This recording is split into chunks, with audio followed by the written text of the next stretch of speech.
নৌকার মাঝি এখনো দরিয়ার কিনারে আছো, বঙ্গোপসাগরের মতো বড় সাগর পাড়ি দিবা। বিশাল সাগর পাড়ি দেওয়ার জন্য প্রস্তুতি গ্রহণ করতে আসো, এখনো দরিয়ার কিনারায় সাগরের কিনারায় নৌকার তক্তা ঠিক মতো চেক করো। বাদামের অবস্থা কি, মজদুরের অবস্থা নাকি, রশির অবস্থা কি, দাঁড় বৈঠার অবস্থা কি, খবরদার পরীক্ষা নিরীক্ষা না করিয়া সাগরের মধ্যে পানি জমায়ও না। ওই সাগরের মধ্যে বিরাট তুফান, অনেক বড় তুফান বাতাস ছাড়িয়া দিছে, টর্নেডো শুরু হয়ে গেছে। আল্লাহ মাফ করিয়া দাও। যদি পচা তক্তার নৌকা নিয়া, দুর্বল তার নিয়া, দুর্বল বৈঠা নিয়া, দুর্বল রশি নিয়া, দুর্বল বাদাম নিয়ে যদি সাগরের মধ্যে পানি জমাইয়ে বসো,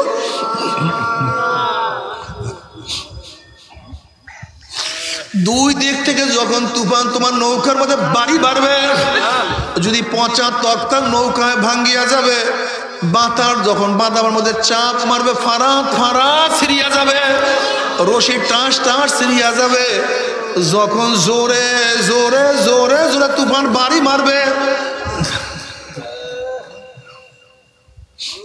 তোমার বৈঠাদার ভাঙ্গিয়া চুরিয়া গহীন সাগরের মধ্যে তলাইয়া যাবা, আর তোমার হয় মাঝে উপরে যাইতে পারবা না। হে সাড়ে দিনাত নৌকার মাঝে আব্দুল্লাহ, এ সাড়ে দিনাত নৌকার মাঝে রহিমা খাতুন, 5টা মহাসমুদ্র পাড়ি দিয়ে আমার মাওলার দরবারে হাজির হইতে হবে। এখনো দুনিয়ার মধ্যে আছো, দরিয়ার কিনারায়।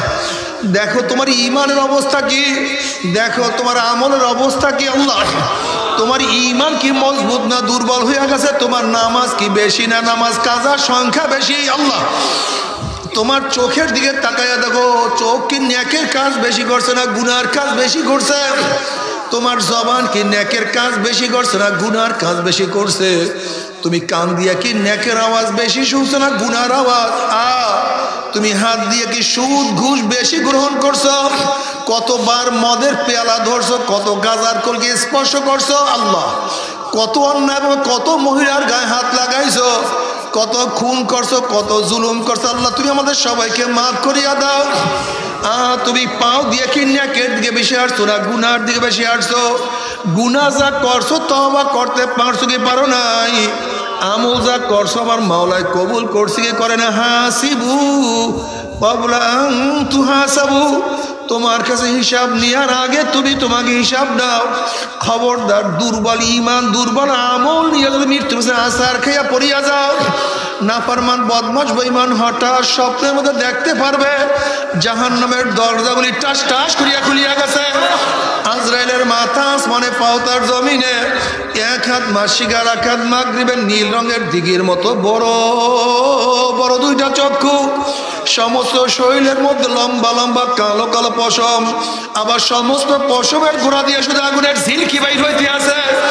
এই অবস্থা দেখিয়া নাফরমান রূহ আর বাইর হইতে চাইবে না, রূহটা থর থর থর থর থর থর করে কাঁপতে থাকবে। আজরাইল আলাইহিস সালাতু ওয়াস সালামের দিকে রূহটা করুণ দৃশ্যে তাকাইয়া বলবে, ভাই আজরাইল, আমার বয়স তো মাত্র 16, আমি তো মাত্র মেট্রিক দাখিল কাফিয়া পাশ করলাম, এত ছাত্র জীবনে তুমি আমার সামনে হাজির হয়ে যাবে, আমি কোনোদিন কল্পনা করতে পারি নাই। আমি মনে মনে কত নিয়ত করছি, আমি বিসিএস ক্যাডার হব, আমি ডিসিএসপি সচিব হব, আমার ঢাকায় বাড়ি থাকবে, গাড়ি থাকবে, কত সম্মান ইজ্জত।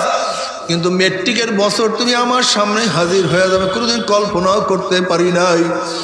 আমার দাখিলের ছাত্র বাবারা, ও আমার 10-এর ছাত্র বাবারা, তুমি কি দেখো না 9-এর কত ছেলেরা দুনিয়ার থেকে বিদায় হয়ে গেছে? ও আমার 9-এর ছাত্র বাবারা, তুমি কি দেখো নাই 8-এর কত ছেলেরা দুনিয়ার থেকে বিদায় হয়ে গেছে? তুমি কি দেখো না জন্ম হওয়ার পরে কত শিশু দুনিয়া থেকে বিদায় হয়ে গেছে? ভাই আজরাইল পরীক্ষা দিছে, আগামীকাল রেজাল্ট বের হবে, একটু রেজাল্ট শোনার সুযোগ করিয়া দাও। ভাই আজরাইল অমুক মাহফিলে গিয়া নিয়াত করছিলাম নামাজ আর কাজা করব না, রোজার ছাড়বো না, গুনার কাজের কাছেও যাব না, এই তওবা করব করতে করতে তুমি আমার সামনে হাজির হয়ে গেছো। আমাকে একটু তওবা করার সুযোগ করিয়া দাও। আল্লাহর কসম সারা রাত্র ঘুমাবো না, সারা রাত্র ইবাদত করব, সারাদিন কিছুই খাইবো না, সারাদিন রোজা রাখবো, বন্ধু বান্ধবের আড্ডার প্রশ্নই আসে না, সারাদিন কোরআন তেলাওয়াত জিকির আজকারের মধ্যে লিপ্ত হইয়া যাব। ওয়াকুম মিনাস সালিহিন, আমি নেককার আল্লাহওয়ালা হয়ে যাব, আমাকে তওবা করার সুযোগ করিয়া দাও। আজরাইল আলাইহিস সালাতু ওয়াস সালামের খবীর, ওরে খবীস, আমার মাওলা কি কালামে পাকের মধ্যে আগেই বলেন নাই ওয়ালা ইউআখিরুল্লাহু নাফসান ইযা জাআ আজালুহা, আমি কাউর বাড়ির দরজা নক করলে গোটা দুনিয়ার মানুষ আমাকে সরাইতে পারে না, আমি কাউর সামনে হাজির হলে গোটা দুনিয়ার মানুষ আমাকে ভাগাইতে পারে না, আমি আমেরিকার রাশিয়া বুলেট কামান কিছুই ভয় করি না, আর তোকে সুযোগ দেয়া হবে না। আজরাইল আলাইহিস সালাতু ওয়াস সালাম গোশায়া রুহুটা বলি এমন জোরে থাবা মারবে, থাবার সরে কলিজার রগগুলি সিরিয়া সিরিয়া নিয়ে যাইবে। এই দুনিয়াতে তোমাকে আমাকে আর কেউ রাখতে পারবে না। সবাই দুরূদ শরীফ পড়ি। আল্লাহুম্মা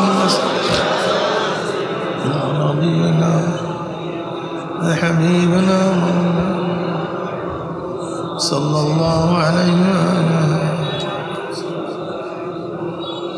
اللهم صل على سيدنا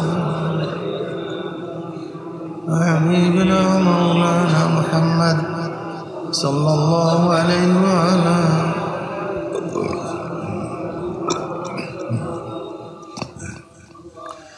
أعوذ بالله من الشيطان الرجيم بسم الله الرحمن الرحيم إن الذين آمنوا وعملوا الصالحات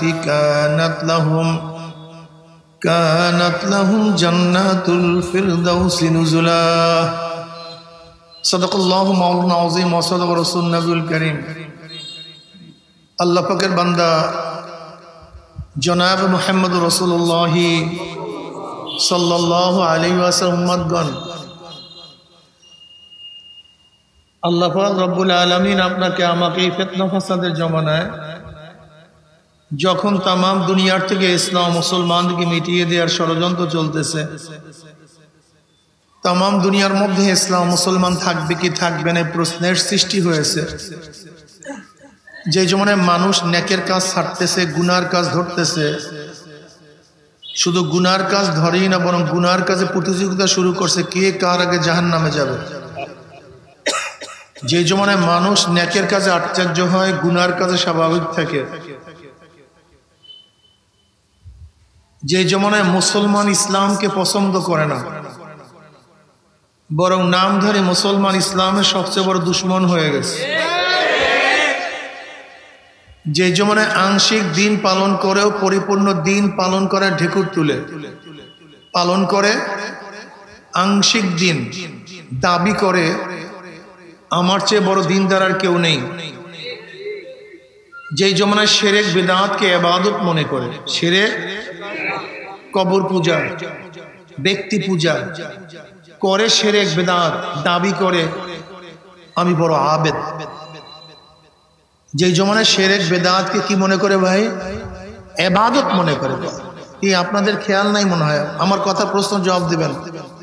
যে জমানায় শিরক বিদআতকে কথা বলেন সবাই ভাই, কি মনে করে? ইবাদত মনে করে। আবার যা শিরক বিদআত না, যা শিরক বিদআত না তাকে শিরক বিদআত মনে করে।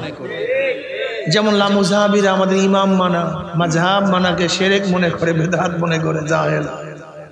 অথচ ইমাম মানা মাযহাব মানাকে শিরক বিদআত। কেউ শিরক বিদআতকে ইবাদত মনে করে, আর কেউ যা শিরক বিদআত না তাকে শিরক বিদআত মনে করে। সেই জমানায় আল্লাহ পাক রব্বুল আলামিন আপনাকে আমাকে কোরআন ও হাদিসের মাজলিসে আলেম উলামা মুমিন মুত্তাকিন জাকিরিন শাকিরিনদের গুরুত্বপূর্ণ এক দামি মাজলিসে আসার বসার বলার শোনার তৌফিক আল্লাহ পাক দান করছেন, শুকরিয়া তান সবাই বলে আলহামদুলিল্লাহ। মাজলিস অনেক গুরুত্বপূর্ণ, অনেক দামি। জিকিরের মাজলিস অনেক দামি, অনেক গুরুত্বপূর্ণ। আমি সবসময় জিকিরের মাজলিসকে ধোলাই কারখানা বলি। ধোলাই কারখানা যখন জামা কাপড় দেওয়া হয়, জামা কাপড়গুলি ময়লা থাকে, যখন কারখানালা ফেরত দেয় পরিষ্কার, ময়লার কোনো ছাপ থাকে না, চিহ্নও থাকে না। এই জায়গায় যখন ঢুকছিলাম আমলনামায় গুনার বহুত ময়লা ছিল। আল্লাহ পাক কবুল করলে মাজলিস থেকে বের হয়ে যাবে, গুনাহ সব সাফ হয়ে যাবে। বুখারী শরীফের মধ্যে দীর্ঘ এক রওয়ায়াত আছে জিকিরের মাজলিসকে কেন্দ্র করে, ইন্না লিল্লাহি মালাইকা ইয়াতুফুনা ফিত তুরুক ইয়ালতামিসুনা আলা যিকর ফাইযা ওয়াজাদু কওমান ইয়াসকুরুল্লাহ তাআলা তানাদাউ হালুম্মু ইলা হাজাতিকুম ফায়াহুফুনাহুম বিআজনাতিস সামাইদ দুনিয়া ফায়াসআলুহুম রাব্বুহুম আজ্জা ওয়া জাল্লা ওয়া হুয়া আলামু মিনহুম মা ইয়াকুলু ইবাদি তাকুল ইউসাব্বিহুনাকা ওয়া ইউকাব্বিরুনাকা ওয়া ইয়াহমাদুনাকা ওয়া ইউমাজ্জিদুনাকা। এরকম বিভিন্ন প্রশ্ন এবং জবাব দেওয়ার পরে আল্লাহ পাক সিদ্ধান্ত দেন, উশহিদুকুম আন্নী ক্বাদ গাফারতু লাহুম। ফেরেশতারা সাক্ষী থাক, গোটা মাজলিসের বান্দাদের গুনাহ খাতা সব মাফ করে দিয়েছে। ইয়াকুলুল মালাকু মিনাল মালাইকাতি ফীহিম ফুলানুন লাইসা মিনহুম ইন্নামা জাআ লিহাজাতান ইয়াকুলুল্লাহু আযজা ওয়া জাল্লা হুমুল যুলাসাউ লা ইয়াশকা জালিসুহুম রাহুল বুখারী। দেখেন আল্লাহ পাক কালামে পাকের মধ্যে কি বলেন, ইন্নাল হাসানাতি ইউযহিবনাস সাইয়্যাত, গুনাহ নেকিকে মিটায়া দেয়। গুনাহ কেমন মিটায়? ইউযহিবনাস সাইয়্যাত। ইউযহিবনার তাহকিক তরজমা তাশরীহ করতে গিয়ে মুফাসসিরিন کرام বলেন যে গুনাহকে নেক এমন ভাবে মিটায়া দেয় মনে হয় যেন সে কোনোদিন গুনাহই করে নাই। হ্যাঁ, মনে হয় গুনাহই করে। যেরকম ময়লা কাপড় ভালো মতো ধৌত করলে মনে হয় কোনোদিন ময়লাই লাগে নাই। বুঝাতে আপনার কাপড়ের মধ্যে কি লাগছে? আপনি যদি ভালো মতো ধৌত করেন, ভালো মতো ধোন, সাবান, সোটা, ব্লিচিং, অমুক তমুক মেডিসিন দিয়ে যদি ভালো মতো ধোন, মনে হয় কি হ্যাঁ ময়লাই। ঠিক নেক গুনাহকে এমন ভাবে মিটায়া দেয় মনে হয় যে সে গুনাহই করে নেই। আত-তাইবুনা যানবে কামাল্লা যানবালা। তওবা গুনাহকে এমন ভাবে মিটায় মনে হয় যেন সে গুনাহই করে নাই। এই যে একবার সুবহানাল্লাহ পড়ছেন, পড়ার সাথে সাথে আমলনামায় 1000 নেকি লেখা হয়ে গেছে, 1000 গুনাহ ঝরে গেছে। ইমাম বুখারী রাহমাতুল্লাহ আলাইহি তার কিতাবই শেষ করছেন, কালিমাতানে হাবিবাতান ইলার রহমান খফিফাতানি আলাল লিসান সাকিলাতানি ফিল মিজান সুবহানাল্লাহি ওয়া বিহামদিহি সুবহানাল্লাহিল আযীম। বাস হাদিসে শেষ করছেন। দুইটা কালেমা আল্লাহর কাছে খুবই প্রিয়, জবানে খুবই হালকা, মিজানে খুবই ভারী। কালেমা দুইটা কি? সুবহানাল্লাহি ওয়া বিহামদিহি সুবহানাল্লাহিল আযীম। আর যিকরু আসলুদ্দিন উসুলুদ্দিন। জিকির মূলের ভিত্তি, দিনের ভিত্তি, দিনের আসল, দিনের খাম্বা, দিনের মূল জিকির। নবী আলাইহিস সালাতু ওয়াস কি বললেন? মাসালুল্লাযী ইয়াসকুর রাব্বাহু ওয়াল্লাযী লা ইয়াসকুর রাব্বাহ মাসালুল হাইয়্যি ওয়াল মাইয়্যিত। বুখারীর মধ্যে রওয়ায়াত আছে, যারা জিকির করে তারা জিন্দা, যারা জিকির করে না একের ক্লিয়ার কেন কথা। জিকির করবা জিন্দা, জিকির করবা না মরসুদুন। আল্লামা মিরিক রহমাতুল্লাহ আলাইহি একজন বুজুর্গ ছিলেন। আল্লামা মিরিক রহমাতুল্লাহ আলাইহি বহুত বড় বুজুর্গ ছিলেন। ও ভাই, তোমরা মুসলমানের সন্তান হলে সবাই বৈশা যাও, বয়ান শোনো, আর অন্য কিছু হইলে তো আলহামদুলিল্লাহ। আল্লামা মিরিক রহমাতুল্লাহ আলাইহি বলেন, আল্লাহ মিরিক রহমাতুল্লাহ একজন বড় বুজুর্গ ছিলেন। তার কারামত ছিল। তার কারামতটা কি? তিনি যা স্বপ্ন দেখতেন সেটা বাস্তবে ঘটত। তিনি যা স্বপ্ন দেখতেন এইটাই বাস্তবে ঘটত। এইটা তার কারামত। মিরিক রহমাতুল্লাহ আলাইহি একদিন ওই জমানার একজন বুজুর্গের সাথে দেখা করার জন্য রওনা করছেন। তিনি চলতেছেন, যাইতেছেন, পথের মধ্যে ঘুমায়া পড়ছেন। ভাই অনেক দূরে তো, এখন তো বর্তমানের মতো প্লেন না যে সৌদি আপনি 5 ঘন্টা চলে যাবেন, 4 ঘন্টা চলে যাবেন। তৎকালীন মদিনার থেকে মক্কা, মক্কার থেকে মদিনা একটা খবর আদান প্রদান করতে 26 দিন সময় লাগবে। যাইতে 13 দিন, আসতে 13 দিন, আদান প্রদানে 26 দিন সময় লাগতো। আর এখন ট্রেন মক্কার থেকে মদিনায় 2 ঘন্টায় নিয়ে যায়, প্লেন তো আরো কম সময় নিয়ে যায়। তা মিরিক রহমতুল্লাহ বুজুর্গের সাথে দেখা করার জন্য রওনা করছে। তো পথিমধ্যে বিশ্রাম করে না, কাছাকাছি গেছে, ঘুমায় পড়ছে। ঘুমা পর পরে হঠাৎ স্বপ্ন দেখে যে বুজুর্গের সাথে দেখা করার জন্য রওনা করছেন তিনি মারা গেছেন। তিনি কি করছেন? মারা গেছেন। ইন্না লিল্লাহ বললেন, উঠলেন। ওনার কারামত কি ছিল না ভাই, বলছিলাম জানি। তার মানে উনি যখন ওই বুজুর্গকে মারা যাইতে দেখছেন তখন কি হয়েছে? মারা গেছে। এখন উনি চিন্তা করছেন এত দূরে আসছি, ফিরে যাবো, তার কবর জিয়ারত করে যাই, একটু জিয়ারত করে যায়, বরকত হাসিল করে যায়, তার হুজরা, তার এলাকা একটু ঘুরি, বরকত হাসিল করে। তিনি গেছেন, তার ধারণা বুজুর্গ দুনিয়াতে নাই। গিয়া দেখে সে বুজুর্গ আছে দুনিয়াতে, মারা যায় না। সে বুজুর্গ মারা যায় না, সে তো এখনো জিন্দা। তিনি আশ্চর্য হয়ে গেছে, এরকম কোনোদিন ঘটে নাই। ঘটনা কি? বুজুর্গের সাথে দেখা করলেন, সালাম বিনিময় করলেন, মুসাফা করলেন।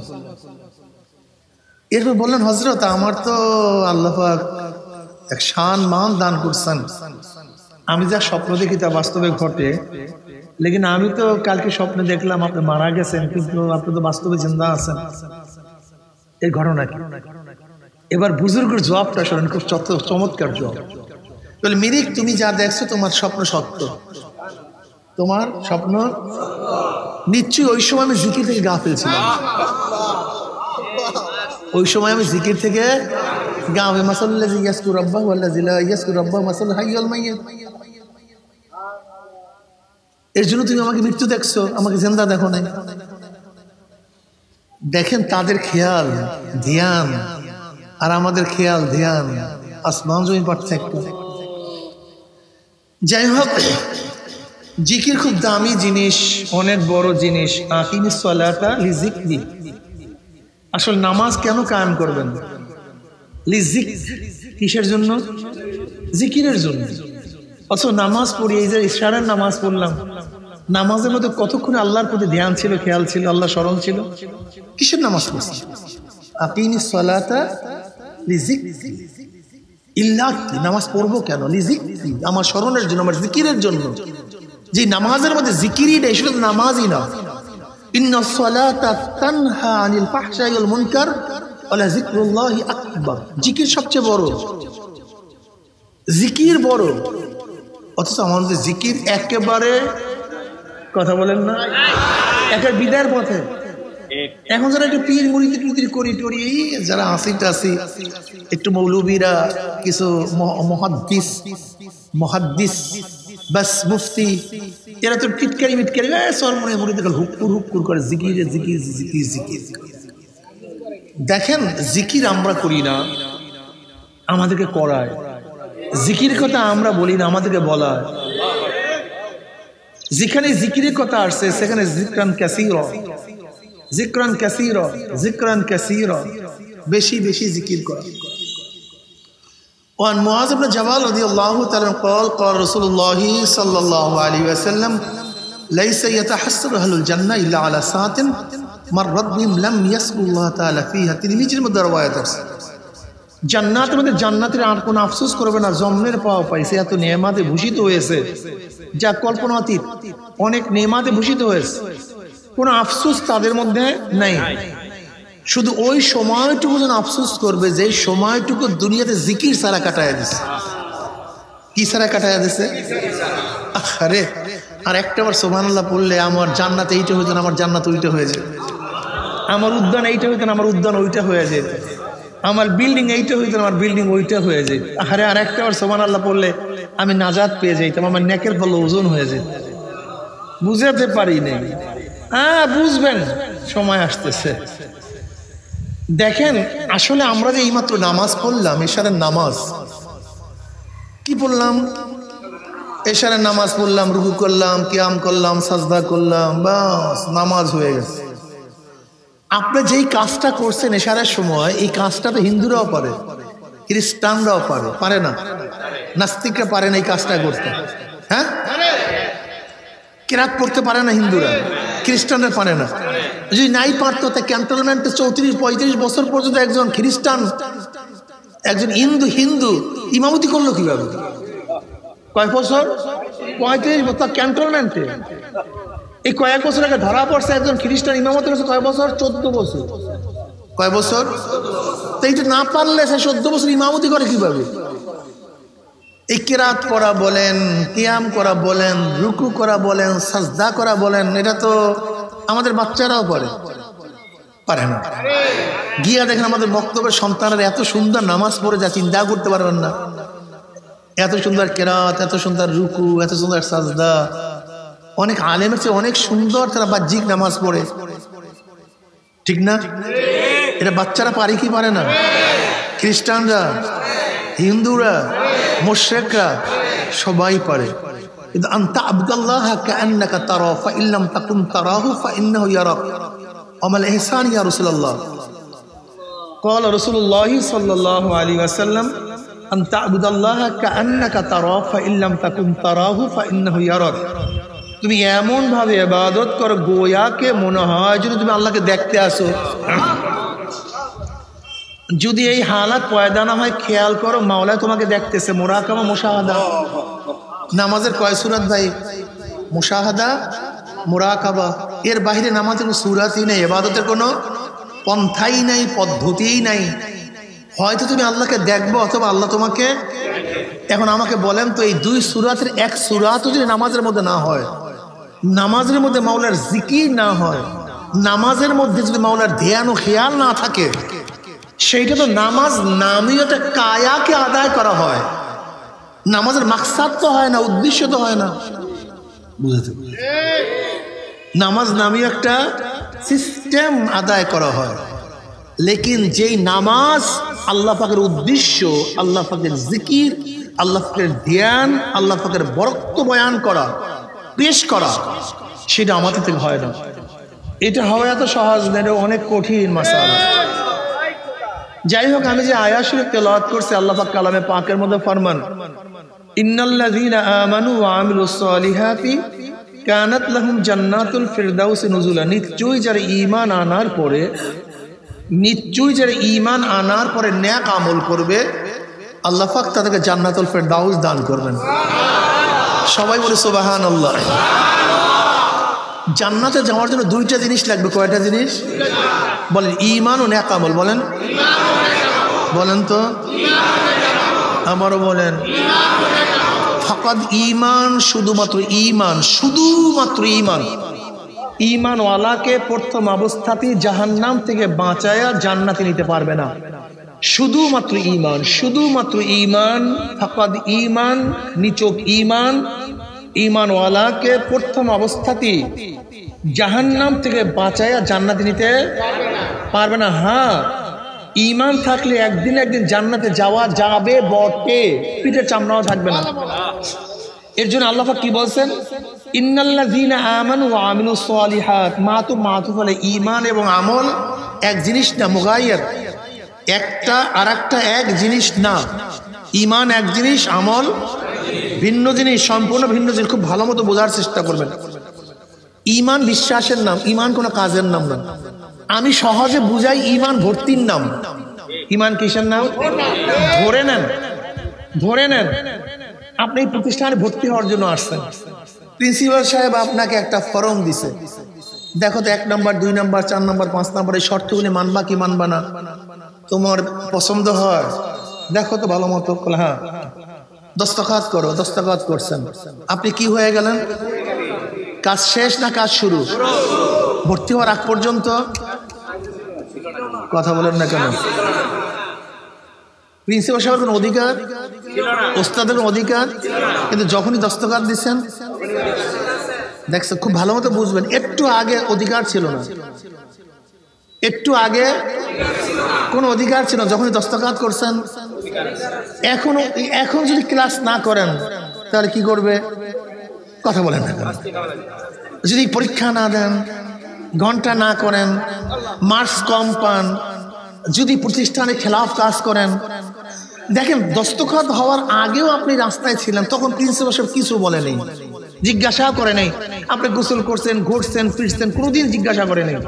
কিন্তু যখনই দস্তখত করছেন, এই হাজিরা টান দেয়, এই প্রথম ক্লাসে আসে কিনা, দ্বিতীয় ক্লাসে আসে কিনা, ওকে ওর শাস্তি দাও, ওর নাম কাটো, অমুক করো তমুক করো, এতদিন বলে নাই কেন? আপনার প্রতি তার কোনো দায়িত্ব ছিল না, আপনি তার সাথে আবদ্ধ হন নাই। কি হন নাই? কমিটমেন্টে আবদ্ধ হন নাই। যখন কমিটমেন্টে আবদ্ধ হয়ে গেছেন, এখন আপনাকে শাসন করবে। দেখেন, এক ব্যক্তি কাফের, জীবনভর নামাজ পড়ে নেই, এক ব্যক্তি কাফের জীবনভর, এক ব্যক্তি মুশরিক জীবনভর নামাজ, আজকে সে ঈমান আনছে, এই মাত্র সে মুসলমান হয়েছে, এখন তার নামাজ লাগবে কি লাগবে না? বিগত দিনের নামাজ, কথা বলেন তো, লাগবে নামাজ। কিন্তু একজন মোমেন নামাজ পড়ে নাই 50 বছর পর্যন্ত, একজন মোমেন 50 বছর পর্যন্ত কিন্তু তার নামাজ, কারণটা কি বলেন তো? আল্লাহর সাথে কমিটমেন্টে সে আবদ্ধ ছিল। কাফের আল্লাহর সাথে কোনো চুক্তিবদ্ধ আবদ্ধ ছিল না, এই জন্য তার কাজা কাফারা নাই। কিন্তু এই মোমেন তার সাথে আল্লাহর সাথে চুক্তিবদ্ধ আবদ্ধ ছিল, আমি ক্লাসে আসব, ঘন্টা করব, আমি পরীক্ষা দেব, এই কমিটমেন্ট আবদ্ধ ছিল।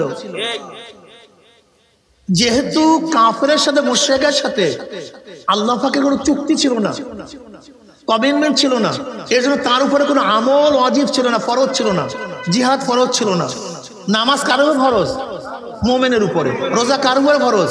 মুমিনের উপরে। হজ কার উপর ফরজ? না কাফেরের ফরজ। কেন ফরজ হবে না? ভর্তি হয় না, কমিটমেন্ট আবদ্ধ হয় না, এর জন্য তার কাজাও নাই, কাফারাও নাই। যে জাহেলরা বলে যে মুসলমান যদি নামাজ কাজা করে তার কাজা নাই, জাহেল, ভণ্ড আস্থা। ওরে ভণ্ড, আল্লাহর সাথে তার কোনো কমিটমেন্ট ছিল না, চুক্তি ছিল না, এর জন্য মাত্র সে ঈমান আছে, এখন থেকে কমিটমেন্ট শুরু। আর তোমার সাথে ঈমান আনার কারণে তুমি আগের থেকে আল্লাহর সাথে চুক্তিবদ্ধ আবদ্ধ হয়ে গেছো। কি কথা ঠিক না? যা হোক, এই মাসালা আর এক মাসালা, আমি যেটা বলতেছিলাম সেইটা খুব খেয়াল করে শোনেন। উস্তাদজি আপনাকে ফর্ম ফিল আপ করাবার পরে কাজ শুরু না শেষ? এইটা মাত্র শর্ত অনুযায়ী চুক্তি। কি কথা ঠিক না? দেখেন, এক ব্যক্তি ভর্তি হইছে, লেকিন লেখা নাই, পড়া নাই, পাস করতে পারবে? তার মানে শুধু ভর্তি আপনাকে নাজাত পাস করাতে। যে জাহেলরা বলে হুজুর নামাজ না পড়লে কি হবে, আমাদের ঈমান মজবুত আছে, রোজা না রাখলে কি হবে, আমাদের ঈমান মজবুত আছে। আমি এর জন্যই বলছি, বাবা তোমার শুধু ঈমান নিছক, শুধু তোমার ঈমান, ঈমানওয়ালাকে প্রথম অবস্থাতেই জাহান্নাম থেকে বাঁচায়া জান্নাতে যেতে পারবে না। মাসালাটা আরো ভালো মতো বুঝেন। তাই আমাদের ময়দানে 3 ধরনের মানুষ উঠবে। কয় ধরনের ভাই? হ্যাঁ বলেন। খালেস মোমেন, খালেস বেঈমান, মোমেনে ফাসিক। খালেস মোমেন যাদের কোনো গুনাহ নেই, শুধু খুবই আর খুবই, নেক আর নেক, কোনো গুনাহ নেই, ময়লা টয়লা কিচ্ছু নেই, সাফ সুতরা কোনো দরকার নেই। আল্লাহ কবে ও দেখ সব জান্নাতের দরজা খোলা আছে, দৌড় দে। আবু বকর রাদিয়াল্লাহু তাআলা যখন জান্নাত থেকে যাবেন, সমস্ত জান্নাত তাকে ডাকবে, ভাই আমার দিকে আসো, আমার দিকে আসো, আমার দিকে আসো। শুধু নেক আর নেক, সব জান্নাতের দরজা ওপেন। সবাই গর্ব করবে যেন আবু বকর আমার মধ্যে আসে, ওমর আমার মধ্যে আসে। এটা তাদের গর্ব, বুঝাতে পারি না। কি নাই? জোরে বলেন। গুনাহ বলতে কিচ্ছু নাই, শুধু নেক আর নেক। নবী, শহীদ যারা আছেন তারা বাস ডাইরেক্ট চলে যাবেন, সাদিকিনরা। খালেস কাফের, নেক বলতে কিছু নেই, সবই একেবারে কালো আর কালো, গুনার গুনাহ। এদের জন্য কোনো হিসাব নিকাশ নেই, ডাইরেক্ট জাহান্নাম, ডাইরেক্ট। সরাসরি জাহান্নামে চলে যা। যা, কথাটা বুঝাতে পারিনি? এই দুই ধরনের চলে গেছে। এরপরে তৃতীয়, সেটা সবচেয়ে সংখ্যা বেশি। যেমন আমরা যারা ন্যাকও করছি, গুনাহও করছি। ন্যাকও করছি, নামাজ পড়ছি, নামাজ, রোজা রাখছি, রোজা, সত্য বলছি, মিথ্যাও, চক্ষু দিয়া ন্যাকও করছি, একটু গুনাহও করছি, কান দিয়া ন্যাকও করছি, গুনাহ, জবান দিয়া ন্যাকও করছি। কি আছে ভাই? ন্যাক আর গুনাহ, এই দুইটাই আছে। এবার কি হবে? কিয়ামতের ময়দানে ওজন করা শুরু হবে। ন্যাক গুনাহ, ন্যাক গুনাহ, ন্যাক গুনাহ, এই ন্যাক এই গুনাহ, এরকম করতে করতে যখন ন্যাকের পাল্লা ওজন হয়ে যায়, আম্মা মান সাকুলাত মাওয়াজিনুহু ফাহুয়া ফি ঈশাতির রাদিয়া, যদি এক তিল পরিমাণ ন্যাকের পাল্লা ওজন হয়ে যায়, জান্নাতের ফয়সালা হয়ে যাবে। ওয়া আম্মা মান খাফফাত মাওয়াজিনুহু ফাউম্মুহু হাওিয়া, আর যাদের এক জাররা পরিমাণ গুনাহ ওজন হয়ে যাবে, তাদের জন্য জাহান্নামের ফয়সালা হয়ে যাবে। এই জন্য আল্লাহ পাক কি বলে? ইন্নাল্লাযীনা আমানু ওয়া আমিলুস সলিহাতি কানাত লাহুম জান্নাতুল ফিরদাউসি নুজুলা।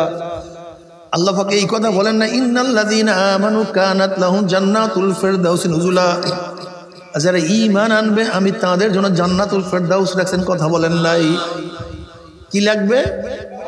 ঈমানও, জোরে বলেন। ঈমান থাকলে একদিন জান্নাতে যাওয়া যাবে। আগেই বলছি, পিঠের চামড়া থাকবে না। বুঝাতে পারি? তুমি এই নামাজ এক ওয়াক্ত কাজা, এক ওয়াক্ত নামাজ কাজা তোমার শাস্তি ভোগ করতে হবে। তুমি রোজা কাজা করছো, যেটা মেকআপ করতে পারো নাই, এই রোজার কাজা, এই শাস্তি তোমাকে ভোগ করতে হবে। একটা গুনাহ এখন আমল নামায় দেখা যায় তওবা করতে পারো নাই, এই গুনার শাস্তি তোমাকে ভোগ করতে হবে। এ আমার যুবক বাবারা, এ আমার মুসলমান বাবারা, ও আমার পর্দারা মা বোনেরা, হে আমার মুসলমান বাবারা, পর্দারা মা বোনেরা, যেই কাফেররা ভর্তি হয় নাই ওদের দিকে তাকায়ও না। যেই ছাত্ররা ভর্তি হয় নাই তাদের দিকে তাকায়ও না। যেই ছেলে প্রতিষ্ঠানে ভর্তি হয় না ওর ক্লাসের কোনো চিন্তা নাই, পরীক্ষার কোনো চিন্তা নাই, ওর সবক দেওয়ার কোনো টেনশন নাই, ও তো ভর্তিই হয়নি। তুমি ওর দিকে তাকাও। কিন্তু তুমি ভর্তি হয়েছো, তোমার সামনে পরীক্ষা,